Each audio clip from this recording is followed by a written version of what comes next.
Bienvenidos. Somos gente de mundo, historias para contar. Un diálogo ameno, franco e intimista con quienes hacen la noticia. Gente de mundo, historias para contar. Con Juan Carlos Jiménez, un caballero en el micrófono. Hola, buenas tardes, saludo cordial, somos Gente de Mundo, historias para contar a través de Caribe Radio Online, la radio del futuro. Caribe Radio Online es dirigida por Carlos Julio Arzuza López en la tarde de hoy. Como todos los viernes, Ian Bustillo representa toda la magia del internet, de las redes sociales, la imagen y el video. Yo soy Juan Carlos Jiménez Rodríguez y tengo el inmenso gusto de producir, dirigir y presentar este espacio. Gente de Mundo, historias para contar. Hoy viernes 4 de octubre del 2024. De verdad que tenemos un invitado muy especial y podría parecer, y al decir una frase de cajón, muy especial, pero de verdad que lo es, porque es primera vez que digo esto. Es uno de mis actores, de mis artistas favoritos. Tengo alrededor de un tiempo estarlo buscando. No ha sido fácil porque trabaja mucho, está muy ocupado, pero hoy por fin hemos logrado hacer contacto con él en la ciudad de Bogotá, gracias a su esposa, que también ha sido valiosa en este proceso de comunicación con él. A ella muchísimas gracias y a todas las personas que de una u otra manera nos han empujado para llegar a donde él. Y está con nosotros en la ciudad de Bogotá el reconocido actor, director, docente, gestor cultural, Víctor Hugo Morán. Víctor Hugo Morán, maestro, muy buenas tardes, bienvenido. Muy buenas tardes y gracias por esta amable invitación. Con todo gusto. Él decía al inicio que usted, y es primera vez que lo digo, es uno de mis actores favoritos. Y tuve el inmenso gusto, y quiero comenzar por ahí diciéndole, maestro Víctor Hugo Morán, usted no debe recordarme, pero yo sí lo recuerdo perfectamente. Yo asistía a las locaciones, a la Casalote de Don Chinche, a las grabaciones. Yo era aquel amigo de Delfín Aguido, periodista barranquillero, que iba a veces por las tardes a hacer unas entrevistas. Bueno, es decir, la verdad, sin demeritar nada, pues por una parte hace tantos años y claro, por otro era tanta gente que pasaba por allí que uno pues la memoria no le alcanza, se le olvidan muchas cosas. Así es. Tiene toda la razón. Era un sitio que era muy frecuentado por periodistas, por la gente del común que pasaba, llegaba, querían tomarse una fotografía con los artistas, con los actores, pero particularmente usted en ese momento estaba, digamos, en primer lugar en la escena nacional. Estaba haciendo Don Chinche en su magistral interpretación del Doctor Pardito y Juan Ramón Vargas en Dejémonos de vaina. En algunos momentos quería acercarme para entrevistarlo, no era posible, ya se fue, ya tenía ensayo, tenía grabación, tenía entrevista, pero ahí se quedaba la imagen, del actor, del profesional de las artes escénicas que admiraba y que he cultivado esa admiración y ese respeto durante mucho tiempo, y no quiero parecer muy lisonjero, y entremos en materia directamente a lo que me compete esta entrevista, que es indagar y avivar el género de la entrevista. Maestro, tengo 3 imágenes muy puntuales precisamente en mi mente. La imagen del Doctor Pardito, la imagen de Juan Ramón Vargas, y hace unos días vi en sus redes sociales usted estaba representando un personaje como dueño de una ferretería. Sí. Ah, sí, eso es más reciente, es un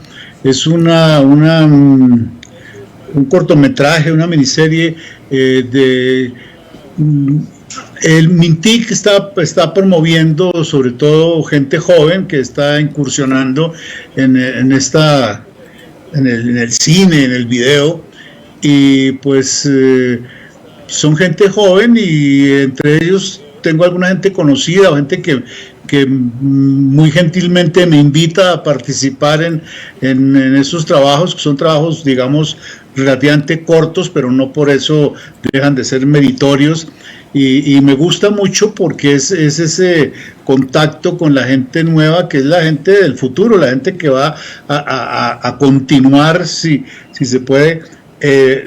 Pues claro que se puede, digo, es una forma de decirlo, a continuar lo que nosotros hemos venido haciendo durante muchos años. Así es, y le decía que tengo esa imagen y su respuesta me da para otra pregunta que la haré posteriormente. Tengo esas 3 imágenes del doctor Pardito, de Juan Ramón Vargas y de este nuevo y último personaje, o el más reciente que usted ha representado. Y esta tecnología pues tiene la facilidad que antes no existía. Uno amplía la imagen totalmente y uno observa. Y yo, que soy observador, yo decía, en cada personaje que usted representa hay un espectro muy grande de credibilidad. Le digo porque si usted en su momento representó al doctor Pardito, lo hizo muy bien. Usted representó a aquel abogado santafereño, conservador, luego Juan Ramón Vargas, ese periodista, y ahora el más reciente trabajo. Uno ve que hay un espectro grande de credibilidad. Usted hace de general de la policía, usted hace no sé, otro personaje, y uno le cree, porque es que el tema a donde yo quiero llegar finalmente, maestro Víctor Hugo, es que uno le cree y uno sabe que está frente a un general de la policía, aunque sea algo temporal, ¿no? ¿Cómo se logra esa credibilidad? Que usted se coloca un vestido, un traje, una peluca y uno cree en ese personaje, en la representación fundamentalmente que usted hace. Bueno, ante todo, pues me halagan mucho sus palabras. No vivo de la vanidad, pero hay que reconocer que uno es vanidoso, y más cuando le elogian su trabajo, pues uno no puede menos que envanecerse. Pero la verdad es que ese ha sido uno de mis propósitos y de mis, casi yo diría, obsesiones, y es que los personajes no se ilustren, no simplemente se representen, sino que uno viva lo que es el personaje. Aquí pues no quiero hacerme cansón, pero me gustaría hacer una pequeña profundización en el tema, y es que la gente se preocupa, digamos, la gente que está fuera del medio, e inclusive mucha gente del medio, dice: ¿ustedes cómo hacen para aprenderse tanta letra? ¿Cómo hacen para esto? ¿Cómo hacen para acá? Y el vestuario, y el maquillaje, las caracterizaciones. Lo más importante, al menos en mi opinión y en mi experiencia, para un personaje, no es el vestuario, no es la letra, pues eso forma parte, claro. Pero eso es como la parte, digamos, eso es como en una edificación, los acabados. Pero realmente la estructura, por llamarlo, por seguir ese paralelo con una construcción, son los sentimientos. Lo que hace una persona, un personaje cualquiera, es que las personas nos movemos por emociones, por sentimientos. Entonces uno entra en una relación íntima, casi clandestina, diría yo, con el personaje. Y yo soy un convencido de que uno debe, entre comillas, defender su personaje. Y digo entre comillas porque muchas veces uno hace personajes malos, negativos. Claro. Pero cuando digo defenderlo, no es defender su maldad, sino las personas que actúan mal. Ahora, no vamos a entrar en esa disquisición de qué es bueno y qué es malo, porque eso a veces es muy subjetivo. Pero lo que comúnmente consideramos, digamos, un ladrón, un criminal, un delincuente, pues obra mal, como alguna vez, y yo cuento esa anécdota porque me parece interesante para ilustrar lo que estoy tratando de decir, que no es fácil. Hice un pedófilo hace muchos años, donde yo tengo 2 hijas que ya son, como digo yo, adúlteras, pero en ese momento eran niñas, y entonces todo el mundo decía: uy, pero la gente te va a odiar, y yo decía: sí, pero para mí es un reto. Claro. Entonces, ¿cómo hace uno un pedófilo?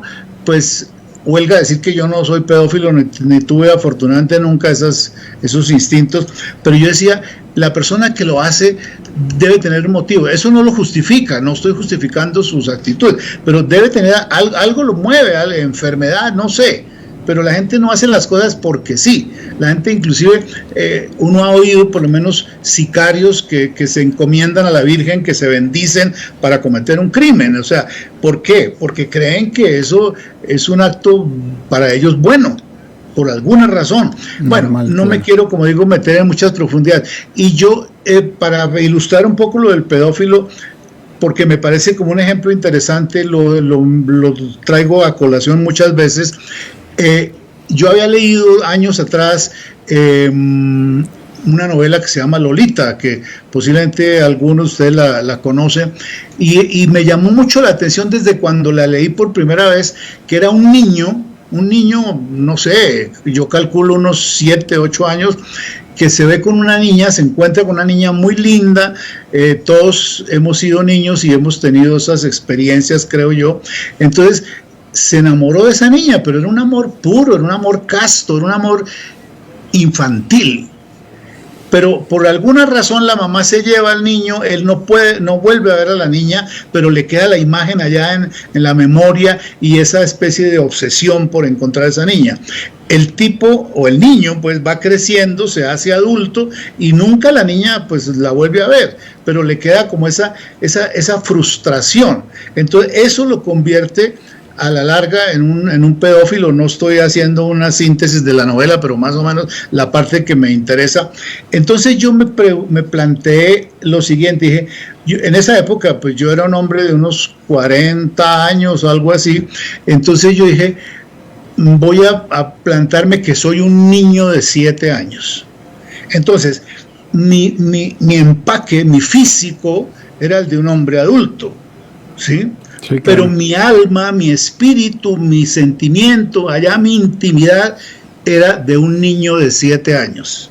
Entonces yo me metía en esa situación de un niño que ve otra niña y le parece bonita. No había morbo, no había nada. En mi interior no había morbo. La gente sí me veía por, claro, un viejo morboso mirando niñas de 8 años escolares. Entonces ese pequeño ejemplo que doy es cómo uno puede, digamos, meterse en el alma de un personaje, no, como digo, justificando lo que hace, pero sí siendo muy honesto, muy sincero con el personaje, porque es que uno no puede traicionar su personaje. ¿Y eso con qué fin? Con lo que usted muy amablemente ha dicho, y que digo amable y me halaga, lo reitero, es darle credibilidad. Sí. Entonces, claro, no es el vestuario, uno no es general por un uniforme. Así es. Uno es general porque tiene cierto poder, tiene una formación militar, es un convencido. Yo he hecho por lo menos sacerdotes y yo... pues lo digo con risa porque no es una burla, pero sí. yo no soy muy religioso, la verdad, pero soy muy respetuoso de las creencias. Entonces cuando yo me visto de sacerdote, yo puedo confesar y perdonar. O sea, claro. Como se dice coloquialmente, me como el cuento de que yo tengo el poder de perdonar y de cumplir los sacramentos, ¿no? Así. O sea, y así en cada personaje uno tiene que creérselo y tiene que ser un poco cómplice, insisto, porque se presta para malas interpretaciones, no justificar sus acciones, sino que sus acciones sean auténticas, porque estoy convencido de que nadie hace el mal pensando que es mal. O sea, puede que haga mal. Termino por ejemplo, con otro ejemplo como estos kamikaze o los de las Torres Gemelas que se inmolan. Pues eso no es por hacer el mal, hacen un mal, por supuesto, pero ellos están convencidos que se van, no sé, que se están volviendo héroes, que se están sacrificando por una causa que para ellos es justa. Así es, muchísimas gracias, maestro. Me gusta de verdad su honestidad, su generosidad y la calidez que encuentro en cada una de sus respuestas. Y sus respuestas me indican a mí indudablemente y nos indican a todas las personas que nos ven no solo en Barranquilla, sino en Colombia y en el mundo, gracias a esta tecnología y al Internet, que la actuación indudablemente es un ejercicio intelectual y usted lo hace de punta a punta, a carta cabal, ¿no? Es un ejercicio intelectual, más allá de un maquillaje y de un vestuario. Usted hace de la actuación todo un ejercicio intelectual.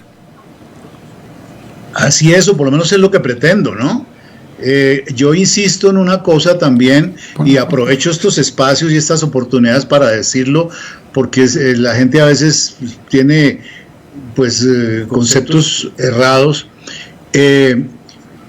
el arte en general, no solo la actuación, el arte en general no es una ciencia.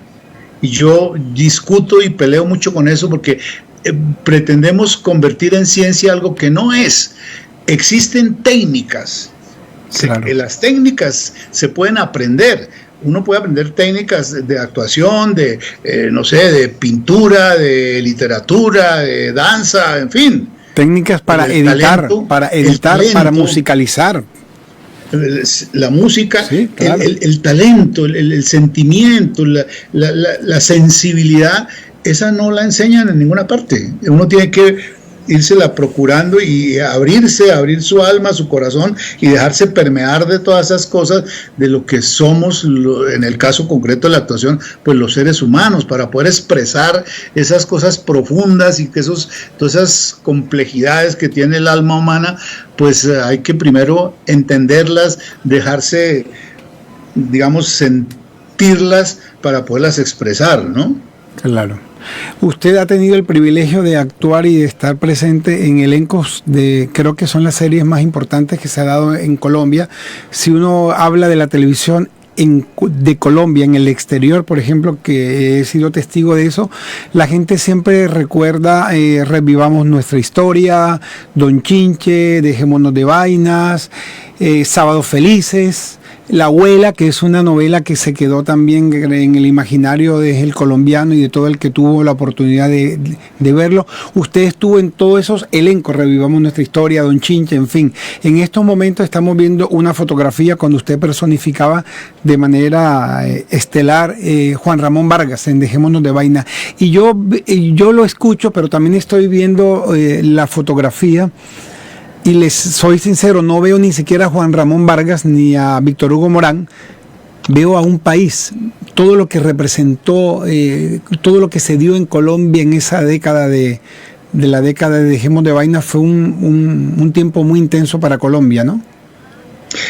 Sí, y nuevamente, que me disculpo con los oyentes y con usted por la vanidad, pero es que a mí me enorgullece eso de verdad, y es que los personajes adquieran vida propia.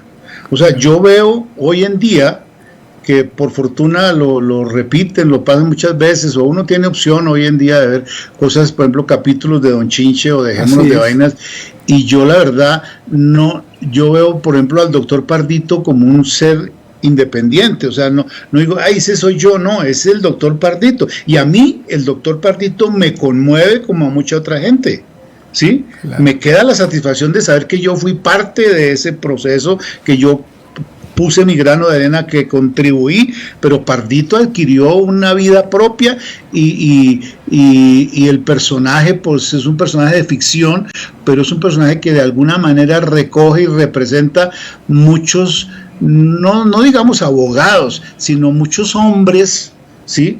Entre los cuales hay algunos parientes ya, por supuesto, ya muertos, ya desaparecidos, porque los viejos antes eran así, claro. No todos, pero era gente y eran románticos, ideales, honestos, ¿no? Y eso es lo que yo admiro de Pardito. Entonces, y lo mismo Dejémonos de Vainas, pues Dejémonos de Vainas pues está inspirado en unas crónicas que hacía Daniel Samper Pisano, que eran crónicas de su propia vida, de su vida familiar, y yo admiro mucho a Daniel Samper,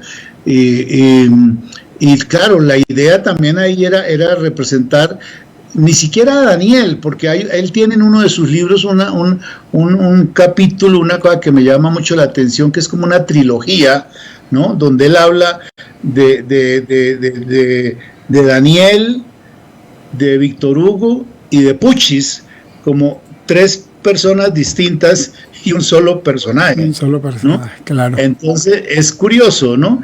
Pero lo bonito, y a mí me halaga, la verdad, y no me da vergüenza reconocerlo, es pensar que esos personajes adquieren vida propia, y como usted acaba de decir, usted ve la foto, ¿no? Pero no es Víctor Hugo ni es Daniel, es el Puchis. Es el Puchis y es Colombia, toda una época maravillosa que se vivió, de una televisión espectacular, ¿verdad? Con unos personajes, con unos actores, compañeros inolvidables. Y es esa Colombia que representa cada una de las fotografías. Cuando uno mira, uno dice, esta es Colombia del 80, Colombia del 90, Colombia del 2000, porque volvemos al inicio, el tema de la credibilidad. En algún momento le propusieron, por ejemplo, sacar al doctor Pardito de la serie para llevarlo a un programa diferente. Intentamos alguna vez, pero hay un dicho popular que dice que segundas partes nunca fueron buenas. Claro. Entonces, en un momento yo sí pensamos, pero finalmente desistimos porque yo creo que los personajes, más que los personajes, las series y esos eventos ocurren una vez, tienen su momento en la historia, y recrearlos, como decimos nosotros en el argot, los refritos generalmente no son buenos. O sea, porque no son ni lo que eran ni son nada nuevo, o sea, es como un refrito. Así es. Como un calentado, que es muy rico en comida, pero es como un recalentado que generalmente no funciona. Claro.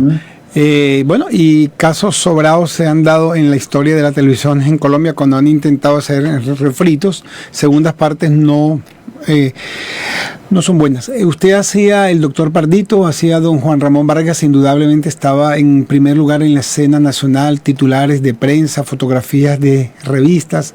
En ese momento, ¿cómo fue si hubo alguna lucha interna de egos en algún momento? Pues se dio eso en usted, de llegar de pronto a subir un poco más el ego por estar en el momento en representación de dos personajes importantes. La verdad no. Pues puede parecer falsa modestia, pero a mí nunca me envanecí, porque es que, pues sí, me enorgullecía y me enorgullece aún hoy en día el haber podido ser parte de esos eventos que trascendieron en la historia de la televisión colombiana, y en fin, y pues a uno le queda esa satisfacción de haber sido parte de. Pero por supuesto, este es un trabajo que, aunque uno hace, digamos, de manera individual con su personaje, es también un trabajo de equipo. Hay una no sé, una complicidad de dramaturgos, directores, los compañeros en escena, el elenco, vestuaristas, maquilladores, luminotécnicos, sonidistas. O sea, es mucha la gente que hay detrás de una producción, y sin la cual el trabajo de uno no sería visible. Y por supuesto el público, porque es que todo esto se hace para el público, y el público es el que recibe, es el receptor natural, y es el que finalmente como que retroalimenta, porque acepta, aplaude o rechaza los productos. Entonces, pues uno siente esa satisfacción, pero así como vanidad, en el sentido de que sentirse uno especial, pues especial sí, en el sentido de que para mí ser actor o la actuación es un privilegio, porque le permite a uno vivir muchas vidas en una. Pero nunca me ha envanecido, porque sé que también todo es fugaz. O sea, eso en un momento tiene vigencia, pero se acaba, como todo, tiene su momento y pasa. Entonces uno no se puede dormir en los laureles, y siempre tendrá que estar buscando nuevas cosas, y más cuando uno tiene una pasión, o más que eso, una adicción, porque para mí este tema de la actuación es como una adicción. Yo no quiero dejar de trabajar, yo no quiero dejar de actuar, y ni siquiera, pues sí, uno se queja, y muchos colegas se quejan de la falta de trabajo, porque eso obviamente afecta a la economía, nuestra economía particular, pero más allá de eso, es como que uno no puede dejar. Yo siempre estoy inventándome cosas, haciendo algo, poco o mucho, pero estar siempre actuando. Y como digo, no es como mucha gente piensa, porque la gente a veces tiene la tendencia a pensar o a creer que actuar es fingir, que actuar es imitar, que actuar es decir, que los actores somos falsos, que somos aparentes, que estamos siempre como detrás de una máscara. No.